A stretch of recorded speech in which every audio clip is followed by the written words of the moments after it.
ये एक कहानी की गहराई है, ये जज्बात है, ये वो एहसास है जो हर किसी को महसूस नहीं होता, क्योंकि कुछ फिल्में सिर्फ फिल्में नहीं होती, वो समय से आगे निकलकर कला की दुनिया में एक ध्रुव तारे की तरह चमकती रहती हैं।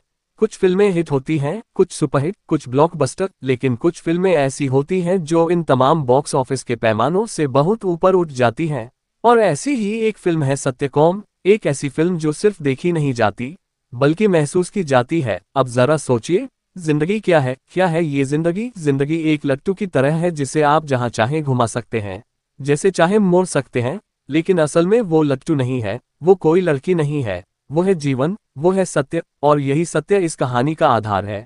आज की हमारी ये बेहद खास पेशकश इसी फिल्म सत्यकौम पर आधारित है, जिसमें हम जानेंगे इस फिल्म से जुड़े वो अनसुने किस्से, वो दिलचस्प बातें जो शायद आपने पहले कभी नहीं सुनी होंगी। कैसे पड़ा इस फिल्म का नाम सत्यकौम? किस रिश्तेदार ने धर्मेंद्र जी का साथ देकर इस फिल्म को बनाया? क्यों धर्मेंद्र और ऋषिकेश मुखर्जी इसे अपने जीवन की सबसे बेहतरीन फिल्मों में गिनते हैं? इतनी शानदार अदाकारी के बावजूद धर्मेंद्र को इस फिल्म के लिए अवार्ड क्यों नहीं मिला? और आखिर वो कौन सी गलती थी जिसकी वजह से इतनी शानदार फिल्म बॉक्स ऑफिस पर कमाल नहीं दिखा सकी? तो बस बने रहिए इस कहानी के साथ आखिर तक। साल था 1969, तारीख थी 4 अप्रैल, जब ये फिल्म सिनेमाघरों में रिलीज हुई। लगभग 2 घंटे 55 मिनट की इस फिल्म को बनाया गया था पंची आर्ट्स इंटरनेशनल के बैनर तले, जिसके निर्माता थे शेरचंद बहादुर और निर्देशन की कमान संभाली थी ऋषिकेश मुखर्जी ने। कहानी लिखी थी नारायण सान्याल ने, स्क्रीन प्ले बिमल दत्ता ने और संवाद लिखे थे राजेंद्र सिंह बेदी ने। फिल्म में अभिनय का ऐसा समागम देखने को मिला जिसमें Ashok Kumar, Dharmendra, Sharmila Tagore, Sanjeev Kumar, David Abraham, baby Sarika, Tarun Bose, Asrani, Manmohan, Ravi Ghosh, D K. Sapru और देवकिशन जैसे कलाकार शामिल थे। हर किरदार जैसे अपनी आत्मा से जुड़ा हुआ था। इस फिल्म में कुल 3 गाने थे जिन्हें लिखा था कैफी आजमी ने और संगीत दिया था लक्ष्मीकांत प्यारेलाल ने। इन गीतों को आवाज दी थी लता मंगेशकर, मुकेश, किशोर कुमार और महेंद्र कपूर ने। लेकिन हैरानी की बात यह है कि इतने बड़े नाम होने के बावजूद फिल्म का संगीत उतना असरदार नहीं बन पाया। अगर बॉक्स ऑफिस की बात करें तो लगभग 55 लाख के बजट में बनी इस फिल्म ने करीब 60 लाख की कमाई की, यानी ये फिल्म औसत से नीचे मानी गई। उस साल की सबसे बड़ी फिल्म बनी आराधना, जिसने रिकॉर्ड तोड़ कमाई की। उसके बाद 2 रास्ते और एक फूल दो माली जैसी फिल्मों ने बॉक्स ऑफिस पर झंडे गाड़े, लेकिन सत्यकौम उन फिल्मों में से नहीं थी जो सिर्फ कमाई के लिए बनी हो। ये एक विचार थी, एक दर्शन था, एक आईना था जो समाज को उसकी सच्चाई दिखाता था।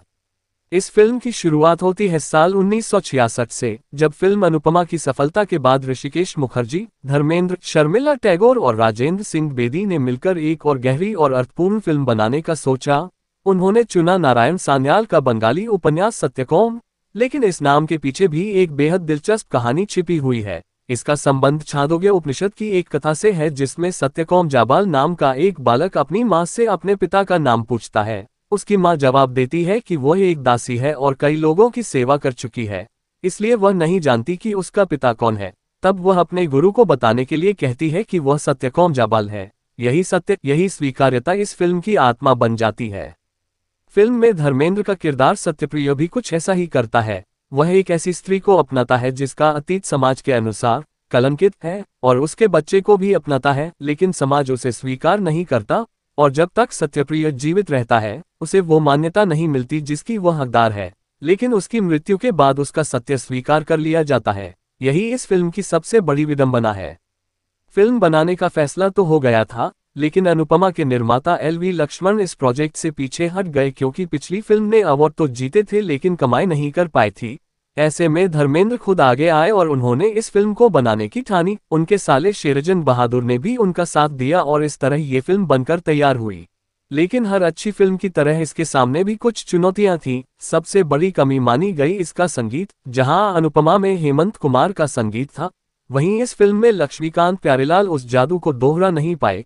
कैफी आजमी के गीत भी उतना असर नहीं छोड़ पाए। इसके अलावा फिल्म की लंबाई भी एक बड़ी समस्या बनी, खासकर अंत की ओर फिल्म खींची हुई महसूस होती है।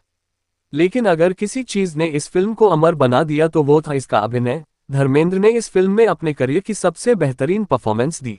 एक ऐसे इंसान का किरदार जो सच्चाई के रास्ते पर चलता है, चाहे उसे कितनी भी कीमत चुकानी पड़े। उनके बेटे सनी देओल भी इस फिल्म को अपने पिता की सर्वश्रेष्ठ फिल्म मानते हैं। खुद धर्मेंद्र ने कई बार कहा है कि ये उनके दिल के सबसे करीब है। शर्मिला टैगोर ने भी अपने किरदार में जान डाल दी, एक ऐसी स्त्री जो समाज के तानों के बावजूद अपने अस्तित्व के लिए लड़ती है। संजीव कुमार भले ही कम समय के लिए स्क्रीन पर दिखे, लेकिन हर बार उन्होंने अपनी छाप छोड़ी। अशोक कुमार ने तो जैसे अपने अनुभव से इस फिल्म को एक नई ऊंचाई दे दी। उनका किरदार एक मार्गदर्शक का था और उन्होंने इसे इतनी सहजता से निभाया कि हर सीन यादगार बन गया।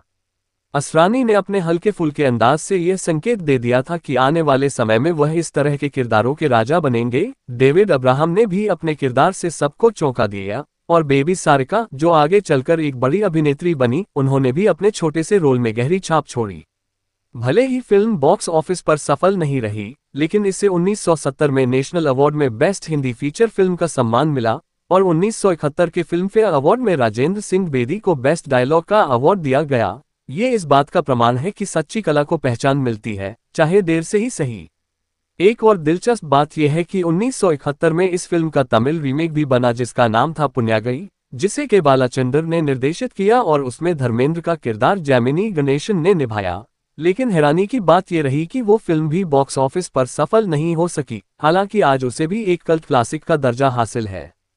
तो ये थी कहानी सत्यकॉम की, एक ऐसी फिल्म जो सिर्फ सिनेमा नहीं बल्कि जीवन का दर्शन है, जो हमें सिखाती है कि सच्चाई का रास्ता आसान नहीं होता, लेकिन वही रास्ता सबसे सच्चा होता है। उम्मीद है आपको ये कहानी पसंद आई होगी। अगर पसंद आए हो तो इसे लाइक और शेयर जरूर करें और ऐसे ही दिलचस्प किस्सों के लिए जुड़े रहें। धन्यवाद।